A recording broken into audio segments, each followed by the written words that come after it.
اللہ الرحمن الرحیم هو الحبیب الذی ترجا شفاعتہ لکل حول من الاحوال مقتحمی۔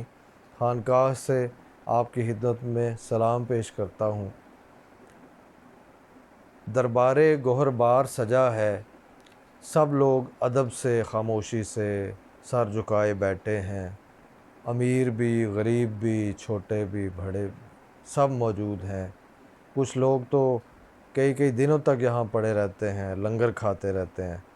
تو یہ دربار گوہر بار ہے حضرت خواجہ نظام الدین اولیاء رحمۃ اللہ علیہ، جن کو پیار سے لوگ سلطان جی بھی کہتے تھے۔ تو امراء، وزراء، بادشاہ بھی آپ کے غلاموں میں شامل تھے۔ تو عقیدت مند آپ کے ارد گرد بڑے ادب سے بیٹھے ہوئے تھے کہ اچانک ایک شخص باہر سے آیا، لوگوں کو پھلانگتے ہوئے آپ کے قریب پہنچ گیا اور بڑی کرخت آواز میں کہنے لگا کہ سلطان جی، مجھے یہ چیزیں چاہیے، مجھے ابھی مہیا کریں یہ چیزیں۔ اور اس کے ساتھ ساتھ اس نے اول فول بکنا شروع کر دیا، اونچا بولنا شروع کر دیا، باتیں کرنا شروع کر دیں۔ تو اس کا یہ جو انداز گفتگو تھا سب کے لیے بڑا تکلیف دہ تھا، لیکن آپ کے ادب کی وجہ سے کوئی شخص اس کو روکنے کی جرأت نہیں کر رہا تھا۔ تو لیکن حضرت سلطان جی جناب نظام الدین اولیاء رحمۃ اللہ علیہ مسکراتے ہوئے بڑے تحمل سے، صبر سے، برداشت سے اس کی باتیں سن رہے تھے۔ تو آپ نے اپنے خادم کو اشارہ فرمایا، قریب بلا کے فرمایا کہ اس کو ساتھ لے جائیں اور جو کچھ یہ کہتا ہے اس کو دیں اور ادب کے ساتھ رخصت کر دیں۔ جب وہ چلا گیا تو عقیدت مندوں نے عرض کی کہ جناب آپ ہمیں حکم فرمائیں تو ہم اس کو قرار واقعی سزا دیں جو اس نے یہ بے ادبی کی ہے۔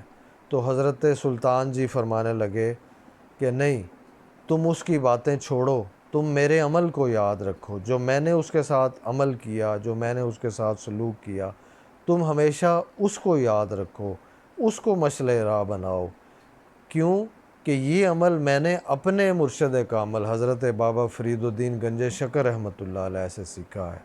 ایک مرتبہ حضرت بابا فرید الدین گنج شکر رحمۃ اللہ علیہ کی بارگاہ میں اسی طرح ایک آدمی آیا، وہ آپ کے قریب چلا گیا اور بار بار آپ کے ساتھ ایسی باتیں کرنے شروع ہو گیا کہ جس سے آپ کو تکلیف پہنچتی۔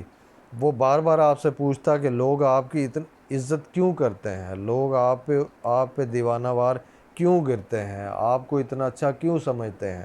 پھر وہ کہنے لگا کہ اے فرید، تم تو یہاں پہ بت بن کے بیٹھے ہو۔ لیکن حضرت بابا فرید مسکراتے رہے، اس کی باتیں سنتے رہے۔ وہ بار بار کہتا تھا کہ اے فرید، تم تو یہاں پہ بت بن کے بیٹھے ہو، تم تو اپنی پوجا کرواتے ہو۔ تو حضرت بابا فرید نے مسکراتے ہوئے فرمایا کہ میاں، اللہ تعالیٰ نے مجھے بنایا ہی ایسے ہے، میری کیا مجال کہ میں خود کچھ بن سکوں۔ تو نظام پاک فرماتے ہیں کہ بابا فرید کا اس آدمی کے ساتھ مسکرا کے، صبر سے، تحمل سے، برداشت کے ساتھ جو رویہ تھا وہ میرے لیے مشعل راہ بن گیا۔ آج اسی رستے پہ عمل کرتے ہوئے میں نے اس آدمی کے ساتھ یہ سلوک کیا ہے۔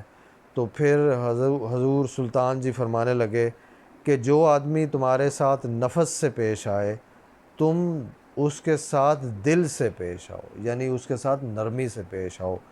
گالی کا جواب گالی سے دینا بہت آسان ہے، لیکن گالی کا جواب دعاؤں کی شکل میں دینا، مسکرا کے، برداشت کر کے، تحمل کے ساتھ جواب دینا، یہ مردوں کا کام ہے۔ اور آج ہمارے اس دور کی سب سے بڑی ضرورت ہے، جہاں پہ تنقید کرنا، کسی کو برا بھلا کہنا شاید ہمارا قومی شغل بن گیا ہے۔ تو ہمیں اولیاء، ان نفوس قدسیہ کے ان اعمال سے سیکھنا چاہیے، اپنے رویوں میں تبدیلی لانی چاہیے۔ تو انہی الفاظ کے ساتھ اجازت چاہوں گا۔ والسلام علیکم ورحمۃ اللہ وبرکاتہ۔